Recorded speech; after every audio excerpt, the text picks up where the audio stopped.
안녕하십니까. 대우메드 주식회사 강희정 대표라고 합니다. 오늘은 맥 측정 기기의 심혈관적 해석을 곁들인 맥진 임상 응용에 대해서 소개해 드리겠습니다. 맥 측정 기기의 측정 파라미터에 대한 설명을 드리겠습니다.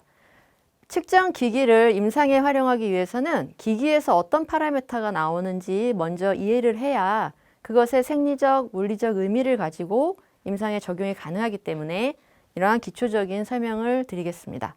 먼저 맥을 본다 할 때는 맥상이라는 정보를 활용을 하게 되는데요.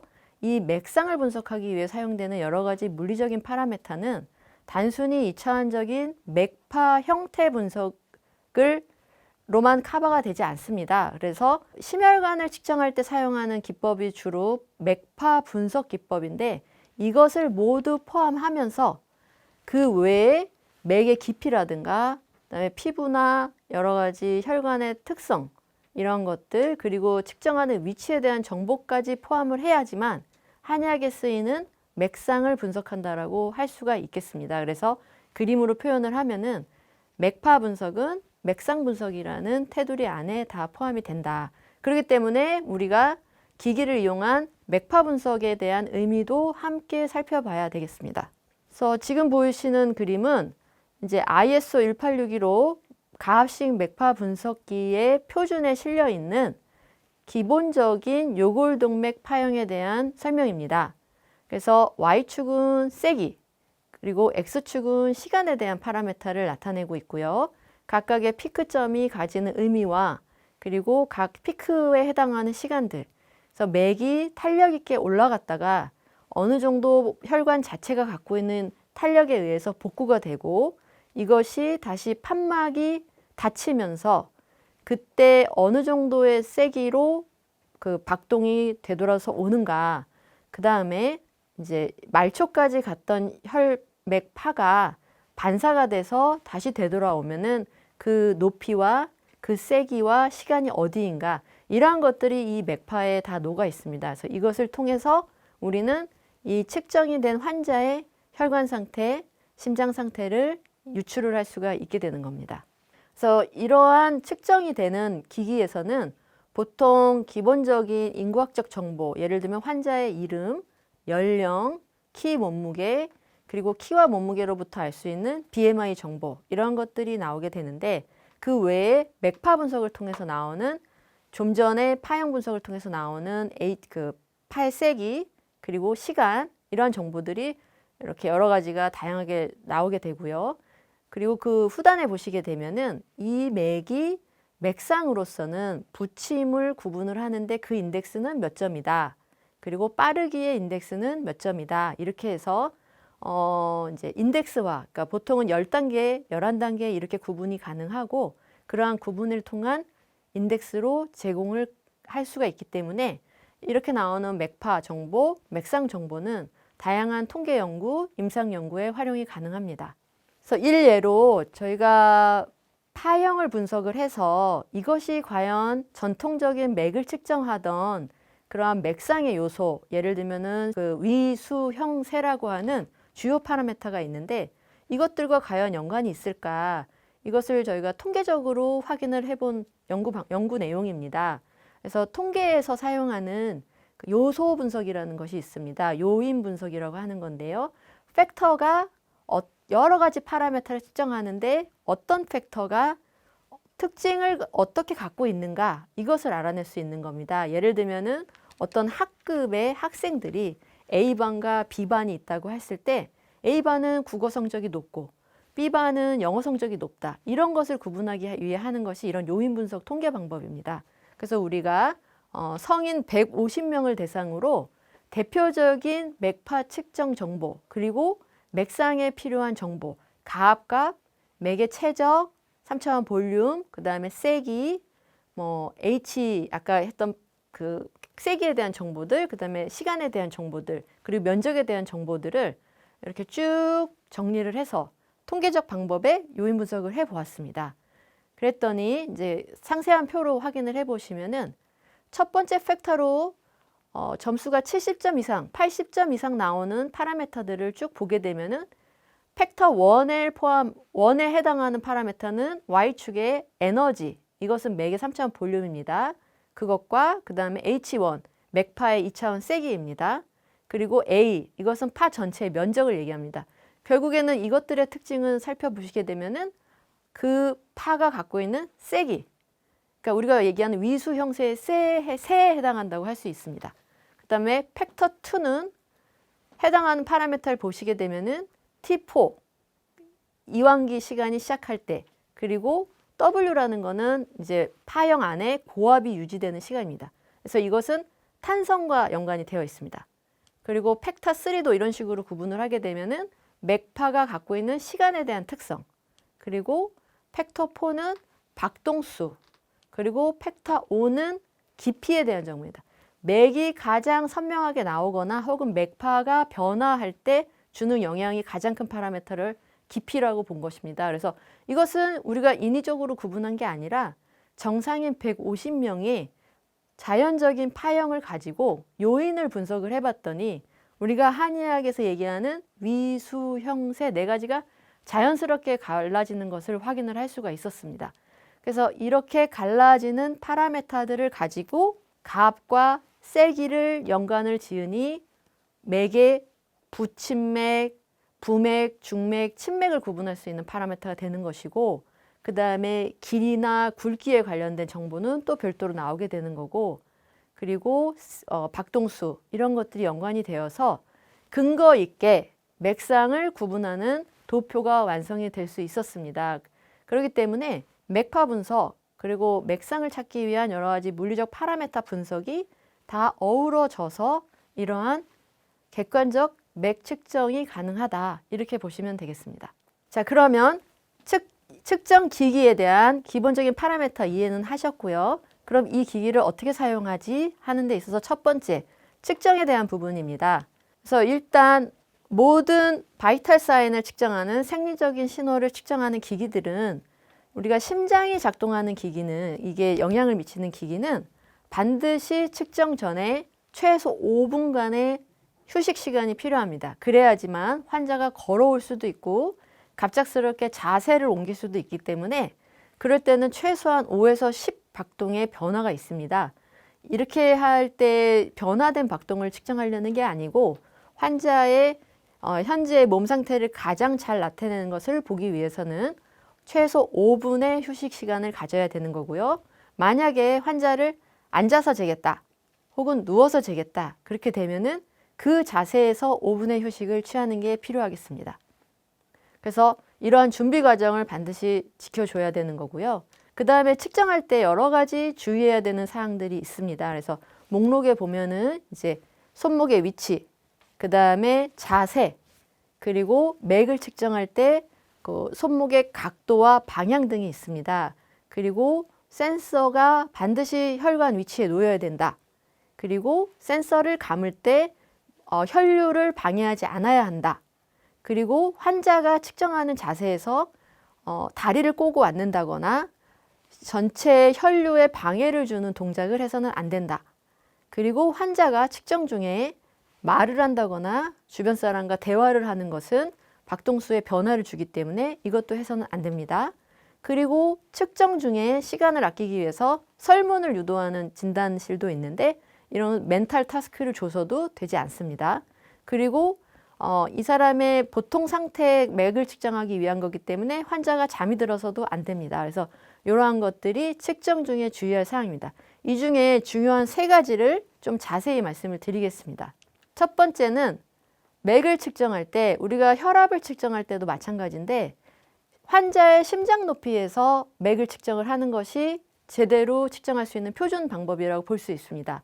그래서 지금 그림에 보이시는 것처럼 환자 심장보다 너무 낮아지면은 이때는 실제로 측정하는 파형이 이 원래 환자가 갖고 있는 맥보다 크게 나타납니다. 그리고 자기 심장과 같은 높이일 때를 기준으로 했을 때 자기 심장보다 손을 높이 올라가게 되면은 이때는 올라가는 압이 작아지면서 그 맥파가 작아지는 효과가 있기 때문에 오진을 할 확률이 있습니다. 그래서 어쩔 수 없이 이러한 높이를 변화를 한다면은 그 변화 폭이 어느 정도 되는지를 미리 아시고 진단에 활용을 해야 합니다. 두 번째, 이것은 측정하는 자세와도 연관이 있습니다. 그래서 보통은 앉은 자세일 때 자기 심장 높이에 맞춰서 앉은 자세일 때 기준값으로 잡는다고 하면은 자기 심장 높이에 맞추더라도 일어나서 측정을 하는 경우에는 맥이 작아질 수가 있습니다. 그리고 누워서 측정하는 경우에는 맥이 커집니다. 그래서 반드시 임상에서 환자가 피치 못해서 누워서 재거나 앉아서 재거나 이런 기본적인 병원마다의 그 동작이 있을 수 있습니다. 그래서 누워서 재게 되는 게 가장 편하기 때문에 요거를 이제 많이 사용을 하시는데 제가 볼 때는 앉은 자세와 누운 자세가 반반입니다. 그래서 누웠을 때는 맥이 커진다라는 부분을 감안을 하셔야 됩니다. 우리 실험값에서 보면은 누워 있을 때는 20에서 30% 가량 맥이 커지는 것을 확인할 수 있었습니다. 그리고 맥을 측정을 할 때 이제 앉아서 측정하는 자세일 때 이렇게 예시를 몇 가지 보여드렸는데요. 이것은 이제 혈관이 수평하게 진행을 해야지만 평평한 형태의 센서와 만나서 측정 오류 없이 잴 수 있다. 이러한 부분이 측정하는 혈관의 각도와 그다음에 방향이라고 볼 수가 있습니다. 그래서 자세히 들여다보시면은 이 측정을 원래 맥을 측정할 때도 환자의 팔목이 평평하게 가는 상태에서 맥을 측정을 하게 됩니다. 그래서 방향하고 그리고 전통적으로 맥을 잴 때도 우리가 바깥에서 혈관을 이렇게 찾으면서 요골동맥을 찾으면서 맥을 재는 거지 안쪽에서 재지 않습니다. 그래서 센서를 잴 때도 이런 방향성에 대한 부분을 명확하게 해야지만 제대로 혈관을 찾고 가압을 해서 우리가 원하는 정보를 얻을 수가 있고요. 그다음에 환자의 팔이 너무 지나치게 꺾어지면은 이곳에 텐션이 가기 때문에 측정하고자 하는 정보에 차이가 발생할 수 있습니다. 그래서 이러한 부분들을 감안을 해서 저희가 실험을 해서 확인을 해보면은 환자 팔이 위를 바라보되 센서와 수평으로 놓일 수 있도록 밑에 받침대를 놓아주되 그 받침대의 높이는 30cm 정도에서 잡아주는 것이 보통 사람들의 측정 환경에서 적합하더라. 그래서 이러한 부분들을 활용을 해서 기기를 활용하시면은 안정적이고 언제나 재현성 있고 반복성 있는 데이터를 얻을 수 있습니다. 자, 그러면 측정하는 방법에 대해서는 이제 이해를 하셨고요. 이제 임상적 활용에서 마지막 그러면은 기본적인 맥파 요소에 대한 정보와 맥상을 분석하는 파라미터에 대해서 이해를 하셨고 그리고 안정적으로 측정하기 위한 요구 조건을 확인을 했습니다. 그래서 이번에는 최종적으로 그러면 진단에 어떻게 활용할 것인가? 기본적으로 한의에서 맥을 측정을 해서 사용하는 방법은 확진이라는 최종 단계의 활용입니다. 그래서 뭐 환자 상태를 묻지도 않고 맥으로만 판단하려고 하는 것은 안 되고요. 환자의 상태가 어떤지 본 상태에서 기본적으로 맥을 봤을 때 이 맥과 환자가 호소하는 증상이 연관이 어떻게 되는지 그리고 거기에서 분할을 해서 환자가 말하지 못하는 다른 증상을 찾아낸다든지 이렇게 찾아가야 됩니다. 그래서 첫 번째 우리가 맥을 측정을 하면 위, 수, 형, 세 네 가지에 대한 기본적인 정보를 제공을 하는데 그래서 이 정보를 이용을 하면은 1. 보시게 되면은 좌우의 맥세기가 어떤지 비교를 할 수가 있고요. 그리고 촌관척 세 부위의 맥의 세기가 어떤지 비교를 함으로써 이 사람이 전신의 순환이 잘 되고 있느냐 아니면은 불균형 상태를 이루고 있느냐 이런 거를 확인을 할 수가 있습니다.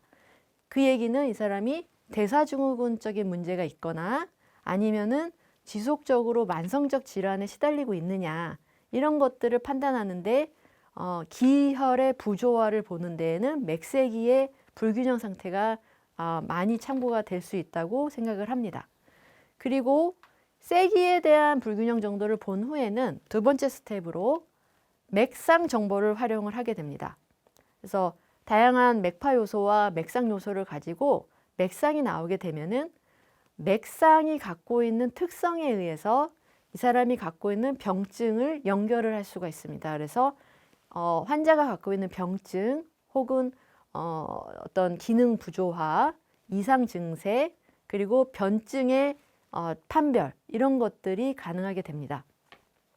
그러면 마지막으로 측정한 부위에서 어떤 맥상이 나왔는가, 예를 들면 6개 좌우 총간척을 다 측정을 했는데 좌와 우의 밸런스가 깨져 있고 특히 왼쪽의 관맥이 딱딱하고 현하고 긴하고 그 다음에 빠르게 맥이 나타났다. 그렇다면은 이때는 좌관맥과 연관이 있는 간장부 내지는 혈병 쪽으로 쫓아가서 그것과 관련된 증상 그리고 그 병증이 발현이 되는 장부를 찾아가도록, 그럼으로써 병의 요인까지 찾아갈 수 있도록 활용이 가능하겠습니다. 그래서 이 방법은 기본적인 전통 맥 진단 방법과 기기를 사용하는 방법이 동일하다고 볼 수 있기 때문에 이렇게 방법을 통해서 환자의 가장 취약한 부위를 먼저 찾고 처방을 하고 치료 후에 어떠한 부분이 변경이 되었나, 변화가 되었나, 그것을 보고 2차적인 치료로 접근을 할 수가 있겠습니다. 그래서 이러한 방법들이 적용된 몇 가지 사례를 소개해 드리겠습니다. 그래서 첫 번째, 우리가 맥을 측정했을 때 가장 두드러지게 먼저 확인할 수 있는 것이 세기입니다. 그래서 좌우의 세기를 비교를 해보는 겁니다. 그래서 맥의 세기가 언밸런스하다. 그렇게 되면은 이 사람은 왼쪽은 혈에 해당하는 거고 오른쪽은 기에 해당한다고 했을 때 기혈의 부조화가 일어나는데 그것이 전반적으로 힘이 유력하게 나타나느냐 아니면은 무력하게 나타나느냐 혹은 정상 범위 안에 있느냐, 이렇게 세기만으로도 비교가 가능합니다. 그래서 보통 우리가 임상 데이터를 모아보면은 오른손잡이인 경우에는 오른손 세기가 5라면 왼손의 세기는 4 정도가 일반적인 평균 범위입니다. 그래서 이 범위를 벗어나서 너무 세게 나타나는 경우, 이 보시는 표에 보면은 왼쪽보다 오른쪽이 너무 과하게 크다. 이 경우에는 실증으로 기가 너무 심하게 혈을 억누르고 가기 때문에 이 경우에는 정신적 스트레스라든가 신경성이라든가 그 다음에 이제 정신적인 피로, 실로라고 하는데 그러한 증상이 나타날 수 있는 거고요. 근데 반대로 맥이 양쪽 다 세지만 왼쪽이 더 세다. 이런 경우는 혈실증으로 보기 때문에 이 경우는 소화 기능, 소화 장애가 나타날 수가 있고요. 그 다음에 순환 장애가 일어나서 뭐 손발이 차다든가 이제 이런 문제가 보일 수 있습니다. 그리고 맥이 무력하다. 그러니까 전체적으로 평균 범위보다 현저히 떨어지는데 그 중에서 오른쪽이 더 많이 떨어져 있다. 이런 경우에는 기허증으로 판단을 할 수가 있고요. 이때는 만성 피로에 시달리는 경우가 많고요. 그다음에 왼쪽이 오른쪽보다 현저하게 작은 경우, 이 경우에는 혈허증으로 해서 심계정충과 같이 가슴이 두근두근 한다든지 불안감에 시달린다든지 혹은 잠을 못 잔다든지 그리고 쉽게 피로해진다든가 두통이 온다든가 이러한 증상들이 나타나는 경우가 있겠습니다. 그래서 맥의 아주 중요한 요소인 세기만 가지고도 허실을 판별할 수 있고 좌우 부조화를 가지고 관련된 증상을 이렇게 잡아볼 수가 있겠습니다. 두 번째, 우리가 맥파 분석 기술을 이용하면은 현대의학에서는 심기능 평가가 가능합니다. 그래서 현대화된 맥 측정 기기는 이 심기능 평가 중에 심박출량, 스트로크 볼륨이라는 거를 측정을 할 수가 있는데 이 부분과 그다음에 손끝에 느껴졌던 맥의 세기를 기계적으로 표현한 3차원 맥 세기가 있습니다.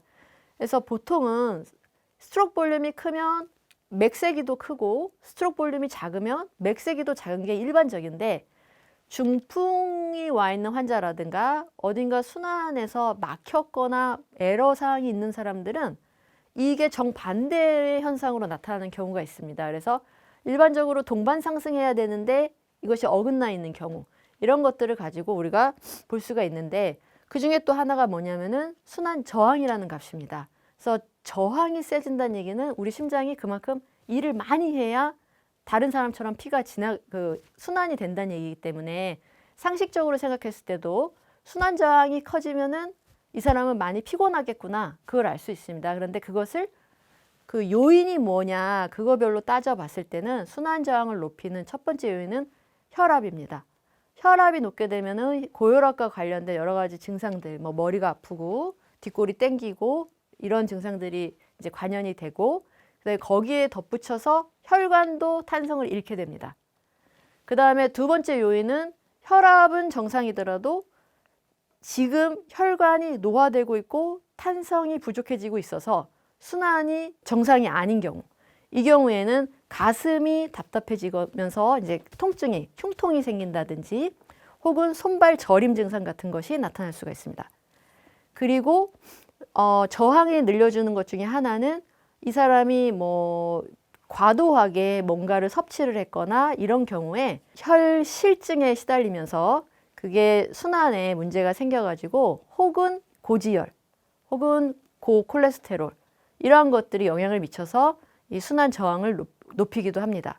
그다음에 두 번째는 정말 순수하게 심장 기능이 문제가 생기는 경우에, 이 경우에는 스트로크 볼륨, 심박 출량도 떨어지고 박동수도 정상보다 너무 많이 올라가게 되고, 이런 경우에는 가슴이 시도 때도 없이 두근거린다거나 아니면은 냉증, 한의학의 냉증에 시달린다거나 아니면은 수면의 질이 떨어진다거나 하는 것들이 연관이 돼서 나타날 수 있기 때문에 그러한 증상들을 여기에 나오는 파라미터 값과 연계해서 환자를 보실 때 활용할 수 있겠습니다. 그래서 우리가 임상 실험했던 케이스 몇 가지를 또 소개를 드리겠습니다. 이거는 예를 들면 순환을 개선하기 위해서 그 기공 수련을 4주간 한 사람들의 데이터입니다. 그래서 보통 여성 50세 여성에 대해서 그 15명의 여성 15명에 대해서 기공 훈련을 4주를 진행을 했는데, 전과 후를 비교했을 때 이분들이 약간 냉증을 호소하는 환자분들이었는데요. 훈련을 통해서 순환이 개선이 됨으로써 에너지 서큘레이션이 좋아지고 기가 이제 올라오면서 맥압이 커졌습니다. 그래서 정상적인 범위 안으로 이것이 점점점 접근을 해서 15% 이상의 맥세기가 향상이 되었다. 그걸 볼 수가 있었고, 그걸 진단을 통해 측정을 통해서 확인을 한 케이스고요. 그다음에 똑같이 기공 훈련을 4주간 했는데 이때는 혈관의 탄성을 확인할 수 있는 파라미터가 현저하게 좋아졌다. 그래서 50대가 나타나는 기본 밸류보다도 훨씬 탄성을 회복을 해서 오히려 50대인데 30대의 혈관과 같은 결과를 보여줌으로써 4주간의 꾸준한 운동이 혈액 개선이나 혈류 개선에 큰 도움을 줬다라는 것을 맥을 측정함으로써 확인을 할 수 있었습니다. 또 세 번째는, 요거는 파란색은 치료 전, 빨간색은 치료 후에 맥파 형태를 이제 확인을 한 그래프입니다. 이분 같은 경우에는 그 엑스터널 카운터 펄세이션이라는 심장 재활 기기 치료를 받았습니다. 이거는 그 다리 정맥에서 심장으로 되돌아가는 프리로드를 높여주는 치료 기법인데요. 이걸 30분을 한 후에 이분의 맥이 이 파형도 혈관이 탄성이 회복이 되면서 뾰족한 파형으로 변화가 되었고, 혈압도 떨어졌고, 혈순환 저항도 현저히 떨어져서 정상 범위로 갔고, 그리고 이분은 정상 범위보다 너무 큰 맥을 갖고 있었는데 그 부분이 이제 보통 맥으로 사이즈가 작아지면서 다양한 변화가 30분 만에 나타난 것을 또 맥을 측정함으로써 객관적으로 바로 볼 수가 있었던 케이스입니다. 그다음에 네 번째 케이스는, 이거는 운동을 통해서 그 정신적 스트레스에 시달리면서 우울증에 시달리는 분을 대상으로 기공 운동이라든가 여러 가지 체조 같은 것을 복합적으로 처방을 한 케이스입니다. 그래서 운동 처방만으로도 맥이 바뀌느냐, 그런 것에 대한 의문을 가지고 계신데요. 이분들도 3주, 6주 이렇게 두 번 텀을 가지고 측정을 했었는데, 초기에 맥파의 탄성, 노화를 볼 수 있는 파라미터, 요 RAI라는 부분과 W라는 파라미터가 있습니다. 이것이 전체적으로 감쇄를 하면서 그 한의학의 맥에서는 이제 현맥, 긴맥과 같이 너무 긴장된 맥이 나오시던 분들이 이제 혈관이 부드러워지고 탄성을 회복해서 이렇게 정신적 스트레스의 척도도 물론 낮아졌지만 맥으로서 볼 수 있는 파라미터도 개선이 많이 된 것을 확인을 할 수 있었습니다. 그래서 이번 편에서는 맥 측정 원리, 그것을 측정할 수 있는 기기에 대한 설명과 그리고 그 기기를 사용하는 방법에 대해서 측정할 때의 주의사항, 그리고 측정했을 때 나오는 파라미터에 대한 이해, 그리고 그 파라미터를 가지고 어떻게 임상에서 적용을 할 것인가. 특히 우리가 보는 이 맥이라는 거는 심장에서 나오는 에너지원을 가지고 혈관이라는 통로를 거쳐서 혈액이라는 그 매체를 옮겨주는 것입니다. 그것이 이곳에서 압력이라는 정보로 측정이 되는데, 그렇다면은 여기서 측정한 맥을 통해서 우리는 심장 기능, 혈관 상태, 혈액의 흐름, 그리고 한의학적인 맥진 정보를 같이 볼 수 있기 때문에 이것을 복합적으로 종합적으로 활용을 하게 되면은 한의학적인 맥진뿐만 아니라 우리가 심혈관적인 부분까지 같이 케어를 해서 환자의 건강을 회복시키고 그리고 상태를 정확하게 판단하는 데 도움이 될 수 있다라고 생각이 됩니다. 그래서 이러한 부분들은 앞으로 많이 사용을 하시고 여러 가지 임상 연구에 활용을 하실 수 있기 바랍니다. 감사합니다.